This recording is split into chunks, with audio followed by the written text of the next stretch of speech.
ଦହିବରା ଆଳୁଦମର ନାଁଟା ଶୁଣିଲେ ହିଁ ପାଟିରେ ସ୍ୱାଦଟା ଭରି ଯାଇଥାଏ। ସମସ୍ତଙ୍କର ପସନ୍ଦ ଦହିବରା ଆଳୁଦମ। ଆଜି ଆମେ ଦହିବରା ଆଳୁଦମ ତିଆରି କରିବା, ସେ ବି ଦୋକାନ ଷ୍ଟାଇଲରେ। ଦୋକାନରେ ଯେଉଁ ଚଟପଟା ସ୍ୱାଦ ଥାଏ ଦହିବରା ଆଳୁଦମର, ସେଇ ପ୍ରୋସେସରେ ଆମେ ତିଆରି କରିବା। ଦହିବରା ଆଳୁଦମର ଦହିଟା ପତଳା ହେଉ ଅଥବା ମୋଟା ହେଉ, ତାର ସ୍ୱାଦଟା ବହୁତ ବଢ଼ିଆ ଲାଗିଥାଏ। ଚାଲନ୍ତୁ ରେସିପି ଆରମ୍ଭ କରିବା।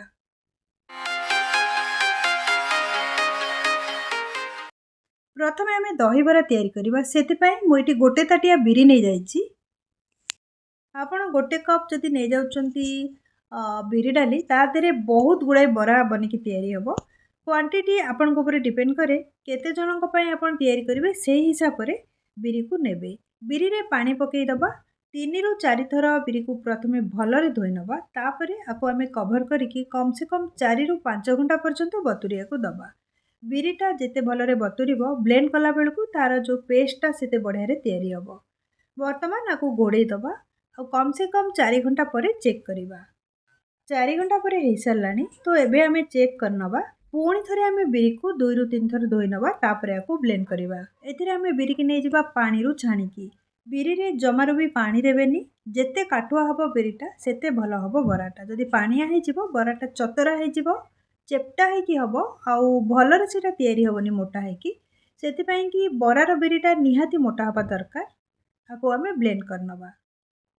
ବ୍ଲେଣ୍ଡ କରିକି ମୁଁ ନେଇ ଆସିଛି ବିରିକୁ। ଆପଣ ଦେଖିପାରୁଥିବେ ଏଇଟା କେତେ ମୋଟା ହେଇକି ହେଇଛି, ଆଉ ଚିକଣ କରିକି ମୁଁ ଆକୁ ବାଟି ନେଇଛି। ଏଥିରେ ବିଲକୁଲ ବି ବ୍ଲେଣ୍ଡିଂ ଟାଇମ୍ରେ ପାଣି ମୁଁ ୟୁଜ୍ କରିନି। ଯେତେ ବି ବିରି ଆମେ ବତୁରେଇକି ରଖିଥିଲେ, ସବୁଗୁଡ଼ାକୁ ସେମ୍ ପ୍ରୋସେସ୍ରେ ଆମେ ବ୍ଲେଣ୍ଡ କରିବା, ବିନା ପାଣିରେ କାଠୁଆ କରିକି। ତାପରେ ଗୋଟେ ପ୍ଲେଟ୍ରେ ନେଇଯିବା। ଟିକେ ବଡ଼ ଜାଗାରେ ନିଶ୍ଚୟ ନେବେ ବିରି ବଟାକୁ, କାହିଁକି ନା ଆକୁ ଭଲରେ ଆମକୁ ଗୋଳେଇବାକୁ ପଡ଼ିବ। ସେଥିପାଇଁ କି ସ୍ପେସ୍ ଦରକାର। ବଡ଼ ଥାଳି ହେଉ ଅଥବା ଏଇ ପ୍ରକାର ଅଟା ଯେଉଁଥିରେ ଆମେ ଚକଟିଥାଉ, ଗୋଟେ ବଡ଼ ଜାଗା ଆମେ ନେଇଯିବା। ବର୍ତ୍ତମାନ ବିରିକୁ ଆମେ ଭଲରେ ଫେଣ୍ଟିବା। ବିରିକୁ ଆପଣ ଫର୍ମେଣ୍ଟ କରିବା ପାଇଁ କି 5ରୁ 7 ଘଣ୍ଟା ପର୍ଯ୍ୟନ୍ତ ରଖିପାରନ୍ତି, କିନ୍ତୁ ଫର୍ମେଣ୍ଟ ହେଲେ ବିରିଟା ଅଧିକା ତେଲ ସୋକ୍ କରିଥାଏ, କାରଣ ହାଲକା ହେଇଯାଇଥାଏ ଭିତରୁ। ଏଇ ପ୍ରକାର ଯଦି ଆମେ କରୁଛେ, ତାହେଲେ ବିରି ଅଧିକା ତେଲ ବି ସୋକ୍ କରିବନି, ଆଉ ବହୁତ ଭଲରେ ବନିକି ତିଆରି ହେବ। 3-4 ମିନିଟ୍ ପର୍ଯ୍ୟନ୍ତ ଏଇ ପ୍ରୋସେସ୍ରେ ଆମେ ବିରିକୁ ଫେଣ୍ଟି ନେବା। ବର୍ତ୍ତମାନ ବିରିଟା ହାଲକା ହେଇସାରିଲାଣି, ତ ଆକୁ ଆମେ ଚେକ୍ କରିବା।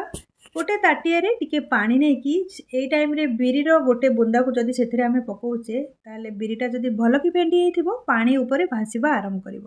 ଆପଣ ଦେଖିପାରୁଥିବେ ବିରିଟା ତଳକୁ ଯାଉନି, ପାଣିରେ ଭାସିବା ଆରମ୍ଭ କଲାଣି। ତା ମାନେ ବିରିଟା ପ୍ରପରଲି ଫେଣ୍ଟା ହେଇଯାଇଛି। ହାତରେ ଏମିତି ବିରି ବଟାକୁ ନେଇକି ଛୋଟ ଅଥବା ବଡ଼ ସାଇଜ୍ର ସବୁ ପ୍ରକାର ବରା ଆମେ ତିଆରି କରିପାରିବା। ଆପଣ ଚାହିଁଲେ ଏମିତି କରିପାରିବେ, ନହେଲେ ଗୋଲ ଗୋଲ କରିକି ବି ବରାକୁ ଛାଣିପାରିବେ। ବର୍ତ୍ତମାନ ଏଥିରେ ଲୁଣ ପକାଇବା ଆଉ ଭଲକି ବିରିକୁ ଫେଣ୍ଟି ଦେବା। ତେଲକୁ ମୁଁ ଗରମ କରିବା ପାଇଁ ରଖିଥିଲି। ତେଲଟା ଗରମ ହେଇସାରିଲାଣି। ଏଥିରେ ଆମେ ବରା ଛାଣିବା। ଗୋଲ ଗୋଲ ସେପ୍ର ଦହିବରା କରିବା। ସେଥିପାଇଁ କି ଛୋଟ ଛୋଟ ବିରିର ଗୁଳା ନେଇକି ଏଥିରେ ପକାଇବା। ଆଉ ଯେତେବେଳେ ବି ଆପଣ ବରା କରିବେ, ମନେ ରଖନ୍ତୁ ତେଲକୁ ବହୁତ ଅଧିକା ଗରମ ଜମାରୁ କରିବେନି, ନହେଲେ ବରାର ଉପରି ଭାଗଟା ତ ଡାର୍କ କଲର୍ ହେଇଯିବ, ଭିତରଟା କଞ୍ଚା ରହିଯିବ। ସେଥିପାଇଁ କି କମ୍ ଗରମ ତେଲରେ ବରାକୁ ପକାଇବା ଆଉ କଡ଼େଇକି ଏମିତି ଟିକେ ଟିକେ ହଲେଇ ନେବା। ଧୀରେ ଧୀରେ ବରା ଗୁଡ଼ାକ ତେଲର ଉପରକୁ ଆସି ଭାସି ଲାଗିବ। ବର୍ତ୍ତମାନ ଆପଣ ଦେଖିପାରୁଥିବେ ବରା ଗୁଡ଼ାକ ତେଲର ଉପରକୁ ପଳେଇ ଆସିଲାଣି ହାଲକା ହେଇକି। ଖଡ଼ିକାରେ ଏମିତି କରି ତାର ସାଇଡ଼୍ଟାକୁ ଚେଞ୍ଜ କରିନେବା। ଆଉ ବରା ଗୁଡ଼ାକର colour light golden brown colour ହେଲା ପର୍ଯ୍ୟନ୍ତ ଆକୁ ଆମେ ଫ୍ରାଏ କରିବା। ମୁଁ ଏଠି ଗୋଟେ ଜାଗାରେ ପାଣି ନେଇଯାଇଛି। ଏଥିରେ ଆମେ ବରାକୁ ଭିଜେଇବା। ସେଥିପାଇଁ ପ୍ରଥମରୁ ପାଣିଟାକୁ ଆମେ ରେଡ଼ି କରିକି ରଖିବା। ପାଣିରେ ଆମେ ଲୁଣ ପକାଇଦେବା।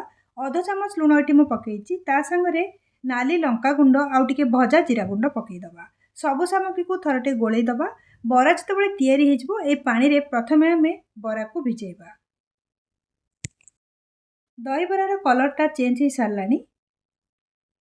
ଯେମିତିକି ନର୍ମାଲ ବରା ବହୁତ ଡାର୍କ ହେଇକି ତାକୁ ଫ୍ରାଏ କରାଯାଇଥାଏ, ଦହିବରାଟା ଟିକେ ହାଲକା ହେଇକି ଫ୍ରାଏ ହେଇଥାଏ।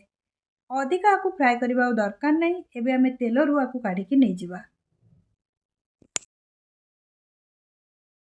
ବରାକୁ ନେଇକି ଆମେ ପାଣିରେ ଭିଜେଇବା। ଡାଇରେକ୍ଟ ବାହାର କରିକି ତେଲରୁ ଆମେ ପାଣିରେ ପକାଇଦେବା। ସେଥିପାଇଁ ପାଣିଟାକୁ ପ୍ରଥମରୁ ପ୍ରିପେୟାର କରିକି ରଖିବାକୁ ପଡ଼ିଥାଏ। ଅଧଘଣ୍ଟେ ପର୍ଯ୍ୟନ୍ତ ବରାଟାକୁ ପାଣିରେ ଏମିତି ରଖିବା, ଯାହାଦ୍ୱାରା କି ବରାଟା ପାଣିକୁ ସୋକ୍ କରିକି ସଫ୍ଟ ହେଇଯିବ। ଏବେ ଆମେ ଆଳୁଦମ ତିଆରି କରିବା। ପ୍ରଥମରୁ ଆଳୁକୁ ଫାଳ ଫାଳ କରିକି ମୁଁ ସିଝେଇ ନେଇଛି। ତାପରେ ତାର ଚୋପା ଛଡ଼େଇ ନେଇଛି। ଆଳୁକୁ କୁକରରେ ଟିକେ ପାଣି ଦେଇକି ଚୋପା ସହ 2ଟା ସିଟି ଦେଲା ପର୍ଯ୍ୟନ୍ତ ମୁଁ ବସେଇ ନେଇଥିଲି। ଯେତେବେଳେ ଆଳୁରୁ ହୁଇସିଲଟା ବାହାରିଗଲା ଦୁଇଟା ସିଟି ଦେଲା ପରେ ତାପରେ ତାର ଚୋପାଟା ଛଡ଼େଇକି ମୁଁ ନେଇ ଆସିଛି। ବର୍ତ୍ତମାନ ଆମେ ଆଳୁକୁ କାଟିବା। ବଡ଼ ସାଇଜ୍ ଯେଉଁଗୁଡ଼ାକ ଫାଳ ତାକୁ 4 ଖଣ୍ଡ କରିବା ଆଉ ଛୋଟ ସାଇଜ୍ ଫାଳ ଗୁଡ଼ାକୁ 2 ଖଣ୍ଡ କରିବା ଆଉ ବହୁତ ଛୋଟ ଆଳୁକୁ ସେମିତି ହିଁ ରଖିବା ଫାଳ କରିକି। ମସଲା ପାଇଁକି ମୁଁ ଏ ପ୍ଲେଟ୍ରେ ନେଇଯାଇଛି ରସୁଣ ଆଉ ଅଦା। ଦୁଇଟା ବଡ଼ ସାଇଜ୍ ରସୁଣର ଚୋପା ଛଡ଼େଇକି ନେଇଛି। 1 ଇଞ୍ଚ ପିସ୍ ଅଦାକୁ ଛୋଟ ଛୋଟ କରି ଧୋଇକି କାଟି ନେଇଛି, ତାର ଚୋପା ଛଡ଼େଇ ନେଇଛି। ବ୍ଲେଣ୍ଡର ଜାରେ ଆକୁ ଆମେ ନେଇଯିବା ଆଉ ଆକୁ ଟିକେ ଖଦଡ଼ା କରିକି ପେଶିକି ନେଇ ଆସିବା। ଅଦା ଆଉ ରସୁଣକୁ ମୁଁ ବ୍ଲେଣ୍ଡ କରିକି ନେଇ ଆସିଛି। ଆପଣ ଦେଖିପାରୁଥିବେ ଆକୁ ମୁଁ ପୁରା ଚିକଣ କରିନି, ଟିକେ ଖଦଡ଼ା ଅଂଶ ଏଥିରେ ଅଛି। ଏପରି କଲେ ଆମର ତରକାରୀଟାର ଝୋଳଟା ବହୁତ ବଢ଼ିଆ ହେଇଥାଏ। ପୁରା ଚିକଣ କରି ଅଦା ରସୁଣକୁ ଜମା ବି ପେଶିବେନି। ପ୍ଲେଟ୍ରେ ବାହାର କରିକି ନେଇଯିବା ଅଦା ରସୁଣ ବଟାକୁ, ପରେ ଆକୁ ୟୁଜ୍ କରିବା। ପୁଣି ଥରେ ବ୍ଲେଣ୍ଡର ଜାରକୁ ନେଇଯିବା। ଏଥିରେ ଆମେ ଟମାଟୋ ନେବା। 4ଟା ମିଡ଼ିୟମ୍ ସାଇଜ୍ ଟମାଟୋକୁ ଛୋଟ ଛୋଟ କରି ମୁଁ କାଟି ନେଇଛି। ଟମାଟୋକୁ ବି ଆମେ ବ୍ଲେଣ୍ଡ କରିଦେବା। ଟମାଟୋଟାକୁ ବ୍ଲେଣ୍ଡ କଲେ ତରକାରୀର ଝୋଳଟା ବି ଗାଢ଼ା ହେବ ଆଉ ଖାଇବା ପାଇଁକି ବହୁତ ବଢ଼ିଆ ଲାଗିବ। କାହିଁକି ନା ଟମାଟୋ ଖଣ୍ଡ ଖଣ୍ଡ ଯଦି ପାଟିରେ ଆସିଥାଏ ତାହେଲେ ଖାଇବାର ସ୍ୱାଦଟା ବିଗିଡ଼ି ଯାଇଥାଏ। ସେଥିପାଇଁ ପ୍ରଥମେ ଆକୁ ଭଲକି ବ୍ଲେଣ୍ଡ କରିନେବା। ଟମାଟୋକୁ ମୁଁ ବ୍ଲେଣ୍ଡ କରିକି ନେଇ ଆସିଛି। ଟମାଟୋକୁ ବି ପୁରା ଚିକଣ କରିବେନି, ଆପଣଙ୍କୁ ମୁଁ ହାତରେ ଦେଖାଉଛି। ଛୋଟ ଛୋଟ ଖଣ୍ଡ ଗୁଡ଼ାକ ଟମାଟୋର ଏଥିରେ ଅଛି। ସେମ୍ ଆପଣ ବି ବ୍ଲେଣ୍ଡ କରିବେ, ଦେଖିବେ ତରକାରୀର ଝୋଳଟା ବହୁତ ବଢ଼ିଆରେ ତିଆରି ହେବ। ମୁଁ ଏଠି ଗୋଟେ କଡ଼େଇକୁ ଗରମ କରି ନେଇଛି। ଏଥିରେ ଆମେ 4-5 ଚାମଚ ନେଇଯିବା ରିଫାଇଣ୍ଡ ତେଲ। ଯଦି ଆମେ ଅଦା ରସୁଣ ବଟାକୁ କଷୁ ତାହେଲେ ସେଥିପାଇଁ ଟିକେ ତ ଅଧିକା ତେଲ ଯେମିତି ହେଲେ ଦରକାର, ନହେଲେ ମସଲାଟା ଭଲରେ କଷି ହେଇନଥାଏ। ସେଥିପାଇଁ କି 5 ଚାମଚ ମୁଁ ନେଇଯାଇଛି ଏଥିରେ ରିଫାଇଣ୍ଡ ଅଏଲ୍। ତେଲକୁ ପ୍ରଥମେ ଆମେ ଗରମ ହେବାକୁ ଦେବା। ତାପରେ ଏଥିରେ 2ଟା ଗୁଜୁରାତି, ଗୋଲମରିଚ 4-5ଟା ଆଉ ଲବଙ୍ଗ 2ଟା ପକାଇଦେବା। ପଞ୍ଚଫୁଟଣ ପକାଇବା 1 ଚାମଚ। ତାପରେ ଏଥିରେ ପକାଇବା ପିଆଜ। 3ଟା ମିଡ଼ିୟମ୍ ସାଇଜ୍ ପିଆଜକୁ ମୁଁ ଛୋଟ ଛୋଟ କରି କାଟିକି ରଖିଛି, ତାକୁ ଏଥିରେ ମିଶାଇଦେବା। ପ୍ରଥମରୁ ଗରମ ତେଲରେ ଗୁଜୁରାତି, ଗୋଲମରିଚ ଆଉ ଲବଙ୍ଗ ପକାଇବା ଦ୍ୱାରା ଏ ଯେଉଁ ତରକାରୀର ଝୋଳଟାର ଫ୍ଲେଭରଟା ବହୁତ ବଢ଼ିଆ ଆସିବ। ପିଆଜକୁ ଆମେ ଭାଜିବା। ସ୍ଲୋ ମିଡ଼ିୟମ୍ ଫ୍ଲେମ୍ରେ ଭାଜିବା। ପିଆଜର କଲର୍ ଚେଞ୍ଜ ହେଇକି ସେଇଟା ହାଲକା ଗୋଲ୍ଡେନ୍ ବ୍ରାଉନ୍ କଲର୍ ହେଲା ପର୍ଯ୍ୟନ୍ତ ପିଆଜକୁ ଭାଜି ନେବା। 2 ମିନିଟ୍ ପାଖାପାଖି ହେଇଗଲାଣି ଆଉ ପିଆଜଟା ବି ଭାଜି ହେଇଗଲାଣି। ଆପଣ ଦେଖିପାରୁଥିବେ କଲର୍ଟା ଚେଞ୍ଜ ହେଇସାରିଛି। ବର୍ତ୍ତମାନ ଆମେ ଏଥିରେ ପକାଇବା 1 ତେଜପତ୍ର। ତେଜପତ୍ରଟା ବଡ଼ ଅଛି, ମୁଁ ଆକୁ ଫାଳ କରିକି ପକାଉଛି। ତା ସାଙ୍ଗରେ ନାଲି ଲଙ୍କା 2ଟା ପକାଇଦେବା। ପୁଣି ଥରେ କିଛି ସେକେଣ୍ଡ ପାଇଁକି ସବୁ ସାମଗ୍ରୀକୁ ଗୋଳେଇ ନେବା। ଅଦା ରସୁଣର ବଟାକୁ ବର୍ତ୍ତମାନ ଏଥିରେ ଦେଇଦେବା। ଅଧା ଚାମଚ ହଳଦୀ ଗୁଣ୍ଡ, କାଶ୍ମୀରୀ ରେଡ୍ ଚିଲି ପାଉଡର 1 ଚାମଚ ଆଉ ଅଧା ଚାମଚ ନେଇଯିବା ରାଗ ଲଙ୍କା ଗୁଣ୍ଡ। ତା ସାଙ୍ଗରେ ଲୁଣ ମୁଁ ଏଠି ଅଧା ଚାମଚ ନେଇଯାଇଛି। ଜିରା ଗୁଣ୍ଡ ଅଧା ଚାମଚ ଆଉ ଧନିଆ ଗୁଣ୍ଡ ଅଧା ଚାମଚ। ଏବେ ଆମେ ସବୁ ମସଲାକୁ ଗୋଳେଇକି ଭଲକି କଷି ନେବା। ସବୁକୁ ଭଲରେ କଷି ନେବା କିଛି ଟାଇମ୍ ଦେଇକି ସ୍ଲୋ ମିଡ଼ିୟମ୍ ଫ୍ଲେମ୍ରେ। ଯେବେ ପର୍ଯ୍ୟନ୍ତ ମସଲାଟା ଭଲରେ କଷି ହେଇକି ସାଇଡ଼୍ରୁ ତେଲ ନ ବାହାରିଛି ସେ ପର୍ଯ୍ୟନ୍ତ ଆକୁ ଆମେ ଗୋଳେଇ ପୋଳେଇ ଏମିତି କଷୁଥିବା। 5 ମିନିଟ୍ ପାଖାପାଖି ହେଇଗଲାଣି ଆଉ ମସଲାଟା ଭଲରେ କଷି ହେଇସାରିଲାଣି। ଆପଣ ଦେଖିପାରୁଥିବେ ତେଲ ଗୁଡ଼ାକ ସାଇଡ଼୍ରୁ ବାହାରୁଛି। ଏଥିରେ ଆମେ ଟମାଟୋଟାକୁ ପକାଇବା, ଯେଉଁ ଟମାଟୋକୁ ଆମେ ପ୍ରଥମରୁ ବ୍ଲେଣ୍ଡ କରିକି ରଖିଥିଲେ। ପୁଣି ଥରେ ସବୁ ଜିନିଷକୁ ମିକ୍ସ କରିକି ଆକୁ ଆମେ କଷି ନେବା। ଟମାଟୋ ପକାଇଲା ପରେ ଆଉ ଥରେ ଆପଣଙ୍କୁ ନିହାତି 3ରୁ 4 ମିନିଟ୍ ଲାଗିଯିବ। ହାଇ ଫ୍ଲେମ୍ କରିକି ଟିକେ ଆକୁ କଷିବା, ତାପରେ ସ୍ଲୋ ମିଡ଼ିୟମ୍ ଫ୍ଲେମ୍ରେ କଷିବା, ଯେମିତିକି ଟମାଟୋ ବି ମସଲା ସାଙ୍ଗରେ ମିଶିଯିବ ଆଉ ଟମାଟୋର ଯେଉଁ କଞ୍ଚା ଫ୍ଲେଭରଟା ପଳେଇବ। ଟମାଟୋ ଏବେ ମସଲା ସାଙ୍ଗରେ ମିଶିକି କଷି ହେଇଗଲାଣି। ସାଇଡ଼୍ରୁ ତେଲ ବି ବାହାରିଲାଣି, ଆପଣ ଦେଖିପାରୁଥିବେ। ଏଥିରେ ଆମେ ଯେଉଁ ସିଝେଇକି ଆଳୁ ଗୁଡ଼ାକ ରଖିଥିଲେ କାଟିକି ତାକୁ ମିକ୍ସ କରିନେବା। ଆଳୁ ଆଉ ମସଲାକୁ ଗୋଳେଇକି ଟିକେ ସମୟ କଷି ନେବା। ଆଉ ଅଧ ଚାମଚ ଲୁଣ ମୁଁ ଏଠି ପକାଇ ନେଉଛି। ଲୁଣ ପକାଇଲା ପରେ ପୁଣି ଥରେ ଆଳୁ ଆଉ ଲୁଣକୁ ଗୋଳେଇ ଦେବା। ବର୍ତ୍ତମାନ ଏଥିରେ ଆମେ ଝୋଳ ପାଇଁକି ପାଣି ଦେବା। କେତିକି କ୍ୱାଣ୍ଟିଟିର ଆପଣ ଝୋଳ ରଖିବାକୁ ଚାହୁଁଛନ୍ତି ସେହି ହିସାବରେ ଏଥିରେ ପାଣି ମିକ୍ସ କରିବେ। ମୁଁ ଏଠି 1 ଗ୍ଲାସ୍ରୁ ଅଧିକା ପାଣି ମିକ୍ସ କରୁଛି। ପୁଣି ଥରେ ସବୁ ସାମଗ୍ରୀକୁ ମିଶାଇ ନେବା ଆଉ ଏଇ ଟାଇମ୍ରେ ଟେଷ୍ଟ କରିକି ଯେତିକି ଦରକାର ଏଥିରେ ଆମେ ଲୁଣ ପକାଇବା। ମୁଁ ଏଠି ମାତ୍ର 1/4 ଚାମଚ ଲୁଣ ପକାଉଛି, କାହିଁକିନା ପ୍ରଥମରୁ 2 ଥର ମୁଁ ଲୁଣ ଅଲରେଡ଼ି ପକାଇ ସାରିଛି। ତରକାରୀଟା ଲୁଣିଆ ହେଇଯିବ। ଟିକେ କମ୍ ଥିଲା ଲୁଣ, ସେଥିପାଇଁକି ମୁଁ କମ୍ ମାତ୍ରାରେ ଲୁଣ ପକାଇଛି। ସବୁ ସାମଗ୍ରୀକୁ ଗୋଳେଇ ନେବା ଆଉ ଆକୁ ଫୁଟିବାକୁ ଦେବା। ଏଥିରେ ତ ମସଲା ବି କଷି ହେଇସାରିଛି, ଆଳୁଟା ବି ସିଝା ଆଳୁ। ଖାଲି ଟିକେ ସମୟ ଏଇଟା ଫୁଟିଗଲେ ତରକାରୀଟା ତିଆରି ହେଇଯିବ। ଛାଡ଼ିଦେବା ଆକୁ ହାଇ ଫ୍ଲେମ୍ କରିକି 2 ମିନିଟ୍ ପର୍ଯ୍ୟନ୍ତ ଛାଡ଼ିଦେବା, ଏଇଟା ଫୁଟିବା ଷ୍ଟାର୍ଟ ହେଇଯିବ।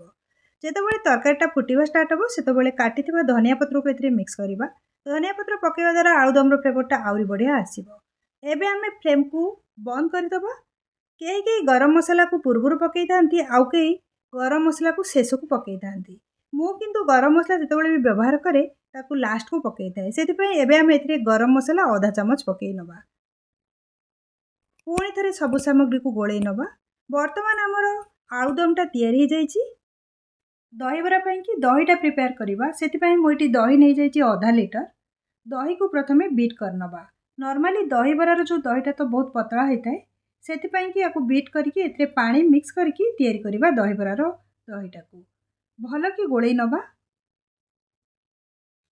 ତାପରେ ଏଥିରେ ପାଣି ମିକ୍ସ କରିବା। ଘରେ ଯଦି ଆମେ କରୁଛେ ବହୁତ ପାଣିଆ ଦହିକୁ କରିବା ଜମାରୁ ଦରକାର ନାହିଁ, କାରଣ ଦୋକାନରେ ବହୁତ ପାଣିଆ ଦହି ଦେଇଥାନ୍ତି ସେମାନେ। ଅଳ୍ପ ପାଣି ମୁଁ ଏଠି ମିଶାଉଛି, 1 ଗ୍ଲାସ୍ ପାଣି ମିଶାଇ ଦେଇଛି। ପାଣି ଆଉ ଦହିକୁ ଗୋଳେଇ ଦେବା। ଦହିରେ ପକାଇବା ଅଧା ଚାମଚ ଜିରା ଗୁଣ୍ଡ, ଏଇଟା ହେଉଛି ଭଜା ଜିରା ଗୁଣ୍ଡ। ତା ସାଙ୍ଗରେ ରାଗ ଲଙ୍କା ଗୁଣ୍ଡ ବି ଅଧା ଚାମଚ ନେଇଯିବା। ଆଉ ସ୍ୱାଦ ହିସାବରେ ଲୁଣ ପକାଇବା। ଦହିକୁ ମସଲା ସାଙ୍ଗରେ ଭଲରେ ଗୋଳେଇ ଦେବା। ଅଧଘଣ୍ଟେ ପରେ ପାଣିରେ ଭିଜେଇଥିବା ବରାକୁ ଆମେ ଚେକ୍ କରିବା। ବରାର ସାଇଜ୍ଟା ବଡ଼ ହୋଇଯାଇଛି। ହାତରେ ପ୍ରେସ୍ କରି ମୁଁ ଆପଣଙ୍କୁ ଦେଖାଇ ଦେଉଛି, ବରା ଭିତରେ ପୁରା ମସଲା ପାଣିଟା ଭର୍ତ୍ତି ହୋଇଯାଇଛି। ତ ଏପରି ହାତରେ ଆମେ ବରାକୁ ଚିପୁଡ଼ିକି ନେଇଯିବା ଆଉ ଆରେଞ୍ଜ କରିବା ଦହିବରା ପ୍ଲେଟ୍କୁ। ଦହିବରାରେ ଥିବା କିଛିଟା ପାଣିକୁ ମୁଁ ଏଥିରେ ମିକ୍ସ କରି ନେଇଛି, କାରଣ ଦହିବରାର ତେଲ ଆଉ ତା'ର ପଡ଼ିଥିବା ବରାର ପାଣିରେ ମସଲାଟା ସବୁ ଅଛି ନା, ସେଇଟାକୁ ଯଦି ଆମେ ଦହି ସାଙ୍ଗରେ ମିକ୍ସ କରୁଛେ ତାହେଲେ ଦହିବରା ଖାଇଲା ବେଳକୁ ତା'ର ସ୍ୱାଦଟା ବହୁତ ବଢ଼ିଆ ଆସିବ। ପୁଣି ଥରେ ଦହିକୁ ମୁଁ ମିଶାଇ ନେଇଛି। ଏବେ ଆମେ ଦହିରେ ଛୁଙ୍କ ଦେବା। ସେଥିପାଇଁ ଗୋଟେ ତଡ଼କା ପ୍ୟାନ୍ ନେଇଯିବା। ପ୍ୟାନ୍ଟାକୁ ପ୍ରଥମେ ଗରମ ହେବାକୁ ଦେବା। ତାପରେ ଏଥିରେ 1 ଚାମଚ ଆମେ ତେଲ ନେଇଯିବା। ଏହି ସମୟରେ ଟିକେ ହୁସିଆରରେ କରିବେ, ନହେଲେ ଗରମ ତେଲ ଆଉ ଛୋଟ ଯେଉଁ ତଡ଼କା ପ୍ୟାନ୍ଟା ହାତରେ ଲାଗିପାରେ। ଫ୍ଲେମ୍କୁ ମୁଁ ସ୍ଲୋ କରିଦେଇଛି। ଟିକେ ହାଇ କରିକି ଗରମ କରିଦେବା, ତାପରେ ଫ୍ଲେମ୍କୁ ବନ୍ଦ କରିଦେବା। ଏବେ ଏଥିରେ ସୋରିଷ ପକାଇବା 1 ଚାମଚ। ତା ସାଙ୍ଗରେ ଶୁଖିଲା ଲଙ୍କା ମୁଁ 1 ପକାଇଛି। ଭୃଷଙ୍ଗ ପତ୍ର ନେଇଯିବା 10-12ଟା। ସବୁ ସାମଗ୍ରୀକୁ ଗୋଳେଇ ଦେଇକି ଦହି ଉପରେ ଆଣିକି ଆମେ ଛୁଙ୍କଟାକୁ ଢାଳିଦେବା। ଦହି ଆଉ ଛୁଙ୍କକୁ ଗୋଳେଇ ନେବା। ସବୁକିଛି ତ ଆମେ ପ୍ରିପେୟାର କରିଦେଲେ। ଏବେ ଆମେ ଦହିବରାକୁ ଆରେଞ୍ଜ କରିବା। ଗୋଟେ ତାଟିଆରେ କିଛିଟା ଦହିବରା ନେଇଯିବା। ଦହିବରାକୁ ହାଲକା କରିକି ପ୍ରେସ୍ କରିକି ସେଥିରୁ ପାଣିକୁ ବାହାର କରିକି ନେଇଯିବା। ତା ଉପରେ ଦହିକୁ ଢାଳିଦେବା। ଦହିଟା କେତେ ବଢ଼ିଆ ହେଇଛି ଆଉ ବହୁତ ବଢ଼ିଆ ବାସ୍ନା ଆସୁଛି। ଆଳୁଦମ ଯେତିକି ଦରକାର ଆମେ ଦହିବରା ଉପରେ ନେଇଯିବା। ପିଆଜ କିଛିଟା ପକାଇବା ଉପରେ, ପିଆଜ ଯୋଗୁଁ ଟେଷ୍ଟଟା ବହୁତ ବଢ଼ିଆ ଆସିବ। ଧନିଆ ପତ୍ର ପକାଇବା ଆଉ ସେଉ ପକାଇବା। ସଭା ଉପରେ ଆମେ କଳା ଲୁଣ ଛିଞ୍ଚିଦେବା। ଆପଣ ଚାହିଁଲେ ନାଲି ଲଙ୍କାଗୁଣ୍ଡ ବି ଛିଞ୍ଚି ପାରନ୍ତି। ସବୁର କ୍ୱାଣ୍ଟିଟି ଯେତିକି ଦରକାର ଟେଷ୍ଟ ହିସାବରେ ଆପଣ ଆଡ଼୍ କରିବେ। ତ ଏବେ ଆମର ଓଡ଼ିଶା ସ୍ପେଶାଲ ଦହିବରା ଆଉ ଆଳୁଦମ ତିଆରି ହୋଇଯାଇଛି। କେତେ ବଢ଼ିଆ ଏଇଟା ଟେଷ୍ଟରେ ଲାଗେ ଆପଣ ବି ଜାଣିଥିବେ। ଥରେ ନିଶ୍ଚୟ ମୋ ପ୍ରୋସେସ୍ରେ ରେସିପିଟାକୁ ତିଆରି କରନ୍ତୁ। ଦେଖିବେ ଦୋକାନ ଭଳିଆ ପୁରା ଟେଷ୍ଟ ଆସିବ ଆଉ ଖାଇବା ପାଇଁ ବହୁତ ବଢ଼ିଆ ଲାଗିବ। ରେସିପି ବିଷୟରେ ଆପଣଙ୍କ ମନରେ ଯାହା ବି କ୍ୱେଶ୍ଚିନ୍ସ ଅଛି କମେଣ୍ଟ ସେକ୍ସନରେ ସେୟାର କରନ୍ତୁ। ଏହି ପ୍ରକାରର ବହୁତ ଅଥେଣ୍ଟିକ୍ ଓଡ଼ିଆ ରେସିପି ପାଇଁ ମୋ ଚ୍ୟାନେଲକୁ ସବସ୍କ୍ରାଇବ୍ କରିନିଅନ୍ତୁ। ଆଉ ରାଇଟ୍ ସାଇଡ଼୍ରେ ଯେଉଁ ବେଲ୍ ଆଇକନ୍ ଅଛି ତାକୁ କ୍ଲିକ୍ କରିକି ଅଲ୍ ନୋଟିଫିକେସନ୍ ବେଲ୍କୁ ଅନ୍ କରନ୍ତୁ, ଯାହାଦ୍ୱାରା କି ମୁଁ ଯେଉଁ ବି ଭିଡ଼ିଓ ଅପଲୋଡ଼ କରିବି ତା ଆପଣମାନଙ୍କ ପାଖରେ ନୋଟିଫିକେସନ୍ ରୂପରେ ପହଞ୍ଚିଯିବ।